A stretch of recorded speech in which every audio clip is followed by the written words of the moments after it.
கண்களை மூடி நிறைவை அடைவதற்கும் நல்ல ஆண்டவரே, எந்த எண்ணத்தையும் இயேசுவின் கீழாக்கி உண்மையிலே நிலைத்திருக்க கிருபை கொடுக்கிறோம். இயேசுவின் மூலம் ஜெபிக்கிறோம் நல்ல பிதாவே, ஆமென். அன்பிற்குரிய இறை மக்களே, வாழ்க்கையே ஒரு தேடல் தான். எதையாவது தேடிக்கொண்டே இருப்போம். நடந்த ஒரு சம்பவம் இது. ஒரு அழகான குடும்பம் இருந்தது. கணவன், மனைவி, ஒரு பெண் பிள்ளை. ஒரு பிரச்சனை இருந்த மாதிரி தெரியல. நாட்கள்லாம் கடந்து சென்றது. பெண்ணுக்கு திருமண வயது வந்தது. அந்த மகளை திருமணம் செய்து அனுப்பிவிட்டார்கள். எல்லாம் கடந்து 55-60 வயது ஆகும்பொழுது அந்த மனைவி கணவனிடம் விவாகரத்து வேண்டும் என்று கேட்டார்களாம். அக்கம் பக்கத்தில் இருந்த அனைவருக்கும் ஒரே குழப்பம். இவ்வளோ நாள் ஒரு பிரச்சனையும் இல்லை, ஒரு சண்டை எதுவும் இல்லை, ஜட்ஜுக்கும் அதே தான் குழப்பம். இப்போ எதுக்கு ரத்து கேட்குறாங்க அப்படின்ட்டு. அதுக்கு அந்த பெண் சொன்னாங்கன்னா, தினமும் இவங்க கூட வாழ்றதே ஒரு அடிமை வாழ்க்கை தான். தினமும் காலையில் இட்லி தான் வேணுமா, அந்த இட்லிக்கு மாவு அன்னைக்கு காலையில் தான் அரைக்கணுமா, புதுசாக பண்ணணுமா, தினமும் இதே பண்ணிட்டு இருக்கிற வாழ்க்கை அடிமை வாழ்க்கை, எனக்கு அது வேண்டாம் அப்படின்னு சொல்லி விவாகரத்தை செஞ்சுருக்காங்களாம். ஆக நிலைத்திருத்தல், இந்த திருமண வாழ்வை எனக்கு நிலைத்திருக்க முடியாது என்று அதிலிருந்து பின்வாங்கி சென்ற ஒரு கதையை நாம் இங்கே பார்க்க முடிகின்றது. நிலைத்திருத்தல் என்றால் என்ன? இயேசு ஆண்டவர் மக்களிடம் பேசும் பொழுது ஊமைகளாக தான் பேசினார். அதுவும் மக்களின் வாழ்க்கை சூழ்நிலை சார்ந்த ஊமைகளை தான் அவர் சொன்னார். குறிப்பாக யோவானில் பார்த்தோம்னா 2 ஊமைகள் இருக்கின்றது. 2மே வாழ்வோடு தொடர்புடையதாக இருக்கின்றது. ஒன்று நல்ல மேய்ப்பன், 10ஆம் அதிகாரம் 1-21 வசனம் வரைக்கும் பார்க்கலாம். அதே போல இன்றைய பகுதியான நானே திராட்சை செடி, 15ஆம் அதிகாரம் 1-17 வசனம் வரைக்கும் நம்ம பார்க்கலாம். இது 2மே இஸ்ரவேல் மக்களுடைய தொழிலை பிரதிபலிக்கின்ற ஒரு விஷயமாக இருக்கின்றது. சங்கீதம் 80ஆம் அதிகாரம், சங்கீதம் 80:8 நம்ம பார்க்கும் பொழுது,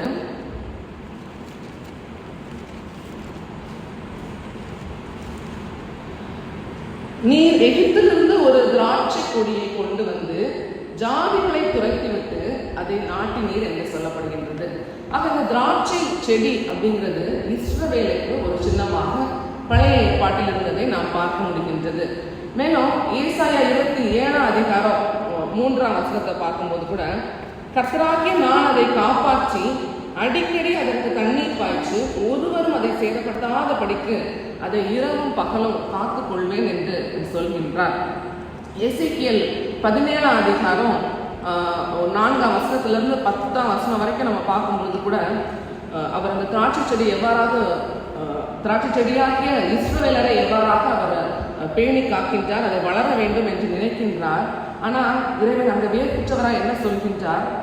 முற்றிலும் உயர் என திராட்சை கொடியாக உன்னை நான் நட்டு வைத்தேன், ஆனால் நீ கெட்டு போய் தரங்கெட்ட ஒரு திராட்சை கொடியாக அங்கே இருக்கின்றாய், அது மாறியது எப்படி என்று கடவுள் பரிதாபப்படுகின்றதை நாம் இங்கே பார்க்க முடிகின்றது.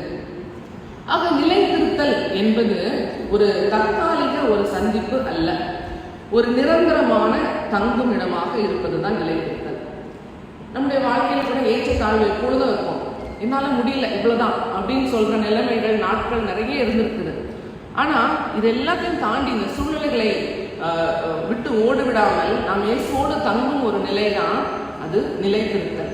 இந்த உறவு முற்று பெறும் என்கின்ற நிலை இல்லாத ஒரு மனநிலை தான் இந்த நிலைத்திருத்தல். அங்கே எதற்காக நாம் நிலைத்திருக்க வேண்டும் பார்த்தோம்னா, இன்னைக்குள்ள அதிகாரம் 4ஆம் யோவான் 15ஆம் அதிகாரம் 4ஆம் வசனத்தை பார்க்கணும் என்றால், அதில் 2வது பகுதி, திராட்சை செடியில் கொடியானது திராட்சை செடியில் நிலைத்திராவிட்டால் அது தானாய் கனி கொடுக்க மாட்டாதது போல நீங்களும் என்னில் நிலைத்திராவிட்டால் கனி கொடுக்க மாட்டீர்கள். என்னில் நிலைத்திராவிட்டால் கனி கொடுக்க மாட்டீர்கள். தானாய் கொடிகளுக்கு கனி கொடுக்கின்ற ஒரு பலன் கிடையாது. நாம் இயேசுவில் நிலைத்திருக்கவில்லை என்றால் நமக்குள் எந்த ஒரு வளர்ச்சியும் ஏற்படாது, நமக்காக எந்த ஒரு பலனும் கிடையாது. தொடர்ந்து 5ஆம் வசனத்துல கூட அவர் சொல்கின்றார், என்னை அல்லாமல் உங்களால் ஒன்றும் செய்ய முடியாது என்று சொல்கின்றார். என்னை அல்லாமல் ஒன்றும் செய்ய முடியாது. எசேக்கியேல்ல வாசித்தோம்னா பழைய இஸ்ரவேலரை திராட்சை செடியாக சொல்கின்றார்கள். ஆனால் அது எந்த பலனும் தரவில்லை. ஆகவே புதிய ஏற்பாட்டில் ஆண்டவராக இயேசு கிறிஸ்துவே அந்த திராட்சை செடியாக உலகம் கொண்டு உள்ளார். அந்த திராட்சை செடியின் கொடிகளாக மட்டுமே நாம் இருக்கின்றோம். ஆக எப்பொழுதும் நமக்கு பலன் தரும்படியாக, நமக்கு கனிகளை தரும்படியாக இயேசுவானவர் இருக்கின்றார். என்ன தேவை? நாம் அவரை நிலைத்திருக்க வேண்டும் என்பது மட்டுமே. என்னை இல்லாமல் உங்களுக்கு ஒன்றும் செய்ய முடியாது அப்படின்னு சொல்லும் பொழுது நான் என்ன சொல்றோம்? நான் வெறும் கொடிதான், இயேசுதான் எல்லாம் அப்படின்னு சொல்கின்ற ஒரு தாழ்மையான சிந்தனை அங்கே வருகின்றது. நான் வெறும் கொடிதான் அப்படின்னு சொல்லும் பொழுது இயேசு இருக்கின்றார், நான் என்ன செய்ய வேண்டும் அப்படிங்கிற ஒரு பெரிய நம்பிக்கை கூட அங்க வருகின்றது. இதே விஷயம்தான் பல விதங்களில் இயேசுவானவர் சொல்லியிருக்கின்றார். கெட்ட குமாரன் அல்லது திருந்திய மைந்தன், அந்த உவமையை நம்ம படிக்கும் பொழுது கூட அந்த கெட்ட குமாரன் என்ன பண்றாரு? தன்னுடைய தகப்பன்கிட்ட நிலைத்திராமல், அந்த தகப்பன் வீட்டில் நிலைத்திராமல் அவன் திரும்பி செல்கின்றான். பன்றி தின்கின்ற தவிட்டை கூட தின்னுவதற்கு ஆசையாய் இருந்தான் என்று வசனங்கள் சொல்லுகின்றது. ஆனால் தன்னுடைய நிலையை உணர்ந்தவுடன் அவன் செலுத்துவான், திரும்பவும் தன்னுடைய தகப்பன் வீட்டிற்கே செல்கின்றான். அவனுக்கு எப்படிப்பட்டதான ராஜ உபசாரம் கிடைக்கின்றது என்பதை நாம் அங்கே பார்க்கின்றோம். நீதிமொழிகள் 16 அதிகாரம் 3ஆம் வசனம் கூட சொல்லுகிறது, உன் செய்கைகளை கர்த்தருக்கு ஒப்புவி, அப்பொழுது உன் யோசனைகள் உறுதிப்படும். நம்முடைய செய்கைகளை முழுவதுமாக கர்த்தருக்கு ஒப்புவிக்கிறவர்களாக நாம் இருக்க வேண்டும். ஆனா பல வேளைகளில் நம்முடைய வாழ்க்கை எப்படி இருக்குன்னா, கனிகூடாத மரமாக தான் இருக்குது. டன்சானியா நாட்டில் ஒரு கதை சொல்லுவாங்களாம். என்ன அப்படின்னா, ஒரு மரத்துக்கு மேல ஒரு குரங்கு இருக்குது. அந்த மரத்துல நிறைய பழங்கள் இருக்குமா. அந்த குரங்கு அந்த மரத்துல இருக்கிற பழங்கள்லாம் சாப்பிடுமா. மரத்துக்கு கீழே ஒரு ஆறு, பெரிய நதி ஓடுது. அதுல நிறைய முதலைகள் இருக்குது. அந்த முதலையும் அந்த குரங்கிட்ட கேட்டுதான், எனக்கு கொஞ்சம் சாப்பாடு கொடு, எனக்கு அந்த கனியை எடுத்து கொடு அப்படின்னு கேட்டுதான். உடனே குரங்கும் முதலைக்கு தேவையானதெல்லாம் அந்த மரத்துல இருந்து எடுத்து கொடுத்துதான். 2 பேரும் நல்ல ஃப்ரெண்ட்ஸ் ஆயிட்டாங்க. கொஞ்ச நாள் கழிச்சு அந்த முதல்ல சொல்லிச்சா, நீ என் முதுகுல வந்து ஏறிக்கோ, நான் இந்த நதியை தாண்டி உன்னை அந்த பக்கம் கூட்டிட்டு போறேன் அப்படின்னு. ஒரு 2-3 நாள் குரங்கு யோசிச்சுட்டு, அதுக்கப்புறம் நம்ம ஃப்ரெண்டு தானே அப்படின்னு சொல்லிட்டு போச்சுதான். போகும்போது முதல்ல வழியில சொல்லிச்சா, நான் என்னோட குடும்பத்தினர்ல தலைவருக்கு உடம்பு சரியில்லை, அவங்களுக்கு இந்த குரங்கோட இருதயத்தை சாப்பிட்டா உடம்பு சரியாயிடும் அப்படின்னு டாக்டர் சொல்லியிருக்காங்க அப்படின்னு சொல்லிச்சான். உடனே குரங்கு என்ன சொல்லிச்சான், அப்படியா, எனக்கு ஆபத்து வருதுன்னு தெரிஞ்ச உடனே என்னோட இருதயத்தை நான் வீட்டிலேயே வச்சுட்டு வந்துட்டேன், அது அந்த மரத்துக்கு மேலே இருக்குது, நீ என்ன திரும்பி கொண்டு விட்டேன்னா எடுத்துட்டு வந்துடுறேன்னு சொல்லிட்டு அதை தந்திரமா அதை அனுப்பி விட்டுட்டு திரும்ப கொண்டு போய் அந்த மரத்துல சேர்ந்த உடனே மரத்துக்கு மேலே ஏறி உட்காந்துதான், திரும்ப இறங்கி வரவே இல்லையா. பல வேளைகளில் நம்ம கூட இப்படிதான் இருக்கும். நம்ம கிட்ட உதவி அப்படின்னு வந்தா, ஐயோ நான் மறந்தே விட்டேன், இல்லைன்னா அது என்னால் செய்யவே முடியாத ஒரு காரியம் அப்படிங்கிற நிலைமையில தான் நம்ம இருக்கிறோம். ஆனால் ஆண்டவராக இயேசு கிறிஸ்து தன்னுடைய கடைசி சொட்டு ரத்தத்தை கூட அந்த சிலுவையில நமக்காக சிந்துவதற்கு துணிந்தவராக காணப்பட்டார். சிலுவையின் கோர தன்மையை கூட அவரை ஏற்றுக்கொள்வதற்கு தயங்கவே இல்லை, எந்த ஒரு எக்ஸ்கியூஸுமே சொல்லவில்லை. அவர் பிதாவுடைய தோட்டக்காரர் என்கின்ற ஒரு நிலையை உணர்ந்து அங்கே இருக்கின்றதை நாம் பார்க்க முடிகின்றது. அதே போல எப்படி நாம் நிலைத்திருக்க வேண்டும் அப்படின்னு பார்த்தோம் அப்படின்னா, இதுல 3வது வசனம், நான் உங்களுக்கு சொன்ன உபதேசத்தினாலே நீங்கள் இப்பொழுதே சுத்தமாயிருக்கின்றீர்கள். ஆங்கிலத்தில் clean through the word, வார்த்தையினாலே நாம் நிலைத்திருக்க முடியும். இந்த நிலைத்திருத்தல் அப்படின்னு சொல்லும்போது நம்ம எப்பொழுதுமே கடவுளோட தொடர்புடையவர்களாக இருக்கும் பொழுது அந்த நிலைத்திருக்கின்ற அனுபவம் நமக்குள்ளாக வரும். இன்னைக்குள்ள உலகம் எப்படி இருக்கு அப்படின்னா, நம்ம போனை எடுத்து பார்த்தோம்னா, if you are a Christian you should have this Bible app in your phone. ஒரு நுகர்வோர் கலாச்சாரம். ஒரு காலத்தில் ஒரு 10 வருஷத்துக்கு முன்னாடி பார்த்தோம் அப்படின்னா, அந்த மொபைல் ஃபோன்லாம் இல்லாத காலங்களில் பைபிள் எடுத்துகிட்டு போனால் நம்ம பரிசுத்தவானாக காணப்படும். பைபிள் வார்த்தைகள் நம்ம ஒருவேளை பாராமல் சொன்னால் கூட அது பரிசுத்தவான்களாக காணப்படும். ஆனால் உண்மையான அந்த பரிசுத்தம் எப்போ நம்ம அந்த நம்முடைய சூழ்நிலைகள், நம்முடைய வாழ்க்கையில ஏதோ ஒரு சம்பவத்துல நம்ம படிச்ச வசனத்தை நம்ம செயல்பாட்டுக்கு கொண்டு வரும் பொழுதுதான் பரிசுத்தம் ஏற்படுகின்றது. ஆக ஆன்லைனா இருந்தாலும் ஆஃப்லைனா இருந்தாலும் இடைவிடாமல் நாம் ஜெபம் செய்து கொண்டே இருக்க வேண்டும். 1 தெசலோனிக்கர் 5:17 சொல்லப்படுகின்றதுபடி எப்பொழுதும் அவரோட தொடர்போடு இருக்கின்ற உறவு தான் நிலைத்திருக்கிறதன் ஒரு அடையாளமாக இருக்கின்றது. நாம் உணர்வுள்ளவர்களாக இருக்க வேண்டும். உண்மையோடும் உள்ளுணர்வோடும் நாம் இது திரும்ப திரும்ப செய்ய வேண்டும். என்ன உணர்வு? என்னை அல்லாமல் உங்களால் ஒன்றும் செய்யக்கூடாது என்று இந்த 5ஆம் வசனத்தில் சொல்லியிருக்கிறபடியாக எப்பொழுது இந்த உணர்வோடு இருக்கும் பொழுதுதான் அந்த பரிசுத்த ஆவியின் ஆசீர்வாதம் நம்முடைய வாழ்க்கையிலே வெளிப்படையாக தோன்றுகின்றதை நாம் பார்க்க முடியும். நம்மை சுற்றி இருக்கிறவர்களும் அதை காண்பார்கள். சங்கீதக்காரன் கூட சொல்கிறான் 27ஆம் அதிகாரம் 4ஆம் வசனத்துல, ஒன்றை நான் கேட்டேன் அதையே நாடுவேன், கர்த்தருடைய மகிமையை பார்க்கும்படியாகவும் அவருடைய ஆலயத்தில் ஆராய்ச்சி செய்யும்படியாகவும் நான் ஜீவனுள்ள நாளெல்லாம் கர்த்தருடைய ஆலயத்தில் தங்கியிருப்பதையே நாடுவேன் என்று அந்த நிலைத்திருத்தலின் அனுபவத்தை அங்கே அதிகமாக சுட்டி காட்டுவதை நாம் பார்க்க முடிகின்றது. ஆக நிலைத்திருத்தல் மிகவும் முக்கியம். எப்பொழுதுமே ஆண்டவரோடு தொடர்புடையவர்களாக நாம் இருக்க வேண்டும். இப்படி நிலைத்திருக்கவில்லை என்றால் அதற்கு என்ன பதில் வரும், என்ன நடக்கும் என்பதும் அதிலே கொடுக்கப்பட்டிருக்கின்றது. நிச்சயமாக அவர்கள் வெட்டுண்டு அக்கினியிலே போடப்படுவார்கள், அவர்கள் எரிந்து போவார்கள் என்று அங்கே இருக்கின்றது. ஆனால் நிலைத்திருந்தால் நமக்கு என்ன பயன் அப்படின்னு பார்த்தோம்னா, 2ஆம் வசனத்துல கனி கொடுக்கிற கொடி எதுவோ அது அதிக கனிகளை கொடுக்கும்படி அதை சுத்தம் பண்ணுகிறார். ஆக நிலைத்திருக்கின்றோம் என்றால் ரொம்ப ஸ்மூத்தா லைஃப் மாறிடும் அப்படிங்கிறது அர்த்தம் கிடையாது. இன்னும் அதிகமாக சுத்தம் பண்ணப்படுவதற்கு நம்மை நாம் ஒப்பு கொடுக்கின்ற ஒரு நிலைமைக்குள்ளாக தான் மாறும். ஆனா இதனால என்ன நடக்குது அப்படின்னா 8ஆம் வசனத்துல சொல்லுகின்றது, நீங்கள் மிகுந்த கனிகளை கொடுப்பதினால் என் பிதா மகிமைப்படுவார், எனக்கும் சீஷராய் இருப்பீர்கள் என்று சொல்லப்படுகின்றது. So you are not called to find yourself, you are called to kill what does not reflect Christ in you until only he remains. Kill ஒரு கடினமான வார்த்தை. Kill all that does not reflect Christ in you. அவர் மாத்திரம் தங்குமிடமாக நம்முடைய உள்ளத்தை நாம் மாற்ற இங்கே அழைக்கப்படுகின்றோம். அப்படின்னா என்ன அர்த்தம்? நம்முடைய சிந்தனைகளிலே முழுவதுமாக ஒரு மாற்றம் வேண்டும். பழைய எருசலேமுக்கு நாங்க தான் திராட்சை செடி என்கின்ற ஒரு யோசனை இருந்தது. ஆனால் அதனால் எந்த பயனும் இல்லை. ஆனால் ஆண்டவராக இயேசு கிறிஸ்துவுக்கு தெரியுமா, என்னிலே நிலைத்திருந்தால் மட்டுமே, என்னை அல்லாமல் அவர்களால் ஒன்றும் செய்ய முடியாது என்கின்ற ஒரு பயனை அவர்கள் புரிந்து கொண்டதினால் புதிய ஏற்பாட்டிலே அவரே திராட்சை கொடியாக இருக்கின்றார், நாம் வெறும் செடியாக இருக்கின்றார், நாம் வெறும் கொடிகள் தான். ஆக சிந்தனையில மாற்றம் வர வேண்டும் அப்படிங்கிறதுக்கு இன்னும் ஒரு நிலைப்பாடு எப்படி எக்ஸ்பிளைன் பண்றாருன்னா, மத்தேயு 5ஆம் அதிகாரத்துல உப்பு ஒரு எக்ஸாம்பிளா சொல்றாங்க. உப்பு சாரமற்று போயிருக்கிறது என்றால் அதற்கு எந்த பயனுமே கிடையாது. உப்பு சாரம் இருக்கும்போது மட்டும்தான் அதுக்கு பயன் இருக்கின்றது. அல்ல என்றால் மனுஷனால் அது மிதிக்கப்படுகின்ற ஒரு நிலைக்கு தள்ளப்படுகின்றது.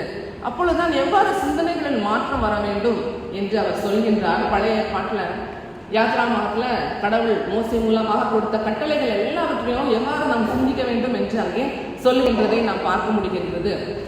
21ஆம் வசனத்துல கொலை செய்யாதிருப்பாயாக என்பதும், கொலை செய்கிறவன் நியாய தீர்ப்புக்கு ஏதுவா இருப்பான் என்பதும் பூர்வத்தாருக்கு உரைக்கப்பட்டது என்று கேள்விப்பட்டிருக்கிறீர்கள். ஆனால் நான் உங்களுக்கு சொல்லுகிறேன், தன் சகோதரனை நியாயமில்லாமல் கோபித்துக் கொள்ளுபவன் நியாய தீர்ப்புக்கு ஏதுவாயிருக்கிறான். தன் சகோதரனை வீணன் என்று சொல்லுகிறவன் ஆலோசனை சங்க தீர்ப்புக்கு ஏதுவாயிருப்பான். மூடனே என்று சொல்லுகிறவன் எரிநரகத்துக்கு ஏதுவாயிருப்பான். பல மதங்களை பார்த்தீங்க அப்படின்னா அந்தந்த நாடுகள் கேட்கிறாப்ப ஒரு தன்மை அதற்குள்ளாக வரும். ஒரு எடுத்துக்காட்டாக சொல்லணும்னா புத்திசம்னா ரொம்ப பீஸ்ஃபுல், ரொம்ப சமாதானத்தை விரும்புகிறவர்கள் என்று எல்லாரும் சொல்லுவாங்க. ஆனால் அவங்க கூட ஸ்ரீலங்கா பகுதியில் பார்த்தீங்கன்னா கொஞ்சம் ஃபண்டமெண்டலிசம் அவங்களுக்குள்ளேயும் இருக்கும். ஆனால் நம்முடைய கிறிஸ்துவானவர் அவர் கொடுக்கின்ற புதிய கற்பனைகள் முழுவதுமாக நம்முடைய சிந்தனையிலே அந்த வயலன்ஸ் எல்லாமே மாறிவிட வேண்டும் என்கின்ற ஒரு நிலைப்பாட்டை கொண்டு வருகின்றார். பழைய இஸ்ரவேல் மக்கள் உண்மையாக ரத்தம் வந்து கொலை செய்யப்பட்டால்தான் அது கொலை என்று கருதுகின்ற ஒரு மக்களாக இருந்தார்கள். ஆனால் புதிய இஸ்ரவேல் இயேசு கிறிஸ்துவின் ராஜ்யத்தில் அவர் சொல்லுகின்றது என்னது?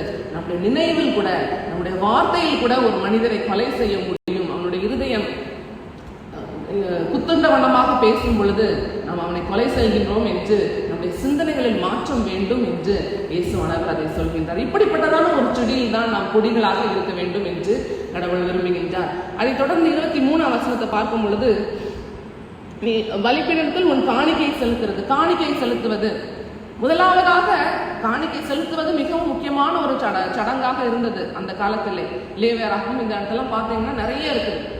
ஆனா காணிக்கை செலுத்துவதற்கு முன்னதாக உன்னுடைய சகோதரர்கள் உண்மையான அன்பு கூறுகிறனாக இருக்கின்றாயா என்பதை சிந்தித்து பார் என்று ஒரு சிந்தனையில் மாற்றம் வர வேண்டும் என்று இயேசுவானவர் அங்கே மிகவும் தெளிவாக குறிப்பிடுகின்றதை நாம் பார்க்க முடிகிறது. முதலாவதாக சகோதரனுடன் ஒப்புரவு, அதற்கு பின்னதாக தான் என்னுடன் நீங்கள் உறவாட முடியும் என்று அவர் அங்கே சொல்லுகின்றார். இது ஒரு முக்கியமான கனியாக இருக்கின்றது. அதே போல 27ஆம் வசனத்துல, விபச்சாரம் செய்வது அல்ல, உடல் ரீதியாக செய்வதல்ல, இச்சையான பார்வை, நம்முடைய இருதயத்தில் எழும் அந்த ஒரு நோக்கமே போதும் நாம் தீயவர்கள் என்று நம்மை நிர்ணயிப்பதற்கு.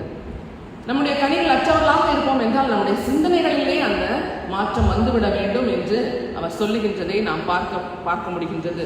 தொடர்ந்து 34ஆம் வசனத்துல கூட அவர் சத்தியம் பண்ணாதீர்கள் என்று சொல்கின்றார். நம்ம தலைமுடிய எக்ஸாம்பிளா சொல்றாரு. அது வெள்ளையாரத்துக்கோ கருப்பாரத்துக்கோ ஏதாவது நம்மளால பண்ண முடியுமா?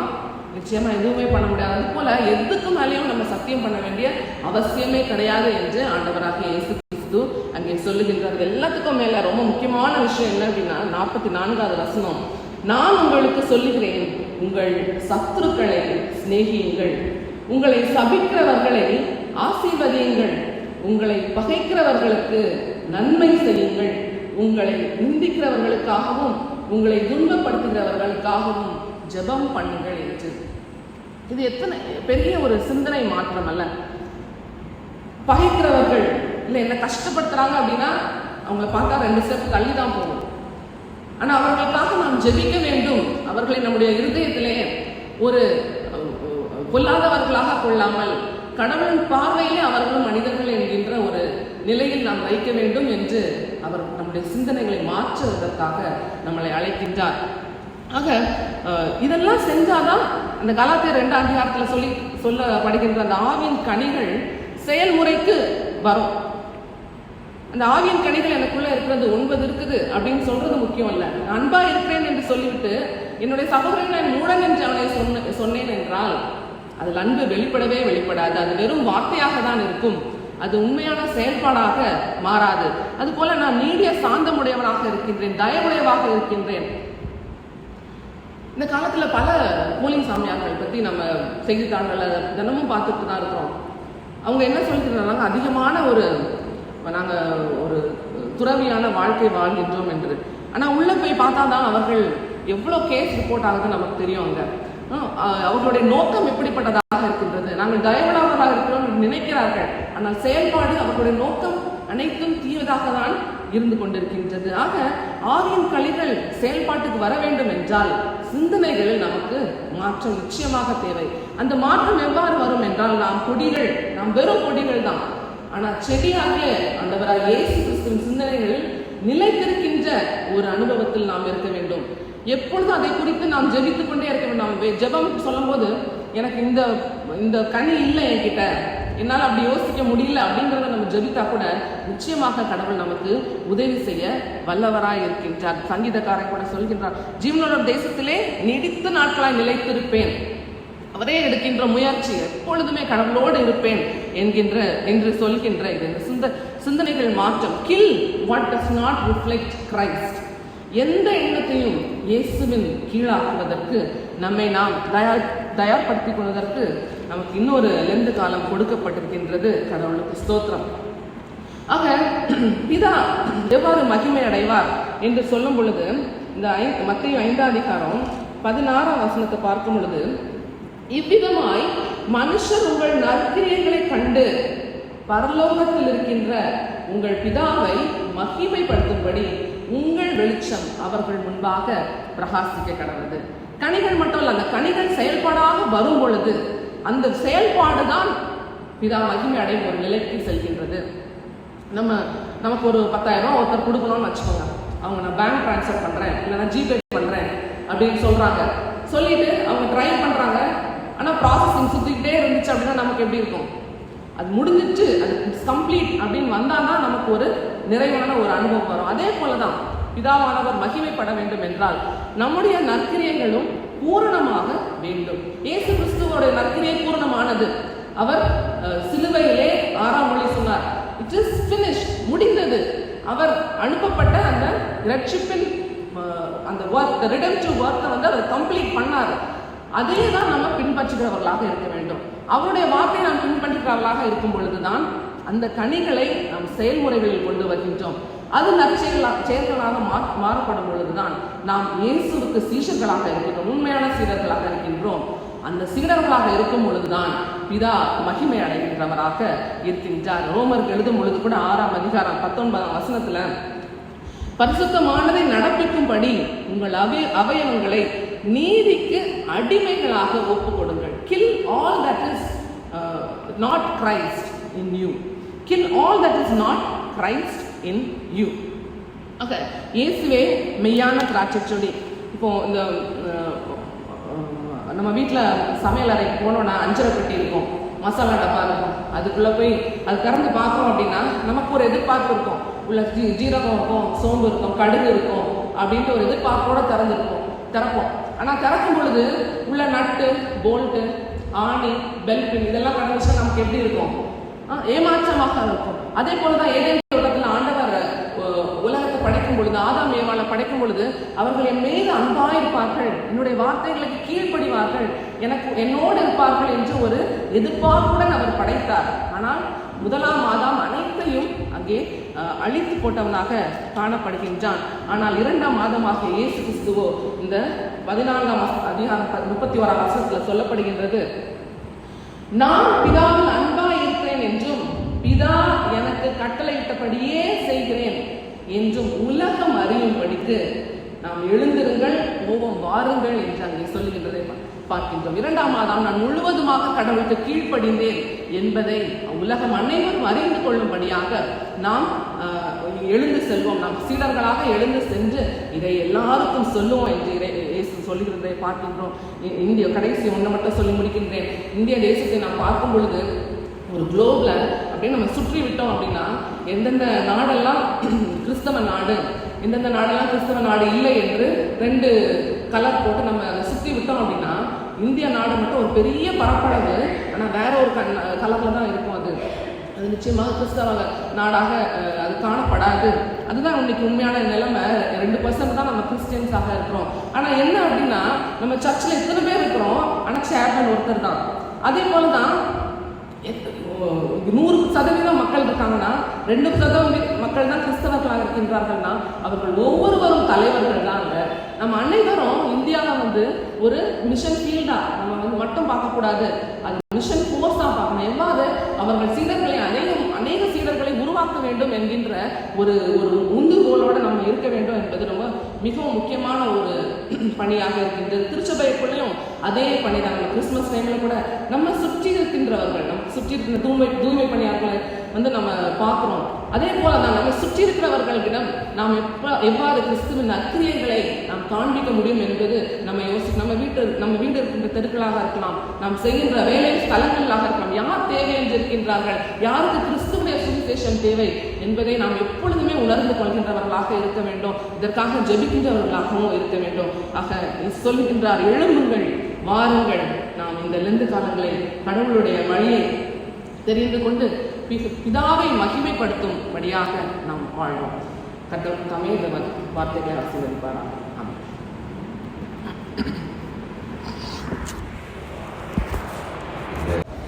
நம்ம டெய்லி நமக்கு ஈடுபட்டு கொண்டிருக்க தெரிகிற ஒரு வார்த்தை. பணியாளர்கள் எல்லாருக்குமே, வேலை செய்கிற எல்லாருக்குமே அது நமக்கு நல்ல ஞாபகம். டிரான்சாக்ஷன், டிரான்சாக்ட் என்கிற ஒரு வார்த்தை.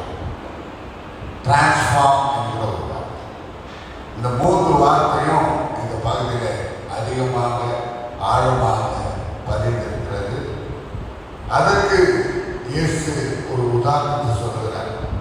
மரபு பாரம்பரை பற்றி பேசும்போது, என் விண்ணக தந்தை நாடாத எந்த நாற்றும் வேரோடு கொடுக்கப்படும் என்று அங்கே சொல்கிறார். மத்திய 15:13 வாசித்து பார்த்தீங்கன்னா அது தெளிவாக தெரியும். அதனாலே செடி கொடி நிலைத்திருத்தல் கனி தருதல் இவை எல்லாமே இந்த டிரான்சாக்ஷன்ல அடங்கும் போது அந்த டிரான்ஸ்ஃபார்ம் என்பது லவ், அது வெளிப்படுகிற அல்லது அது இன்னும் அதிகமாய் தர வேண்டிய அழுத்தமாக இந்த பகுதியில் இருக்கிறது. அது உணர்ந்து நாம் தத்துவமாய் தந்தை எந்தனை என்கின்ற 12வது பாடலை நாம் பார்க்கிறோம்.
அந்த உண்மையை எங்கள் வாழ்விலே உம்மோடு இணைந்திருப்பதினாலே நாங்கள் செடியும் கொடியும் சீடர்களும் நண்பர்களுமாய் நாங்கள் இருக்கிறோம் என்கிற உணர்வினை இந்த நாளிலே நாங்கள் பெற்றுக்கொள்ள நீர் ஒரு வார்த்தையினாலே எங்களை வழிநடத்தும்.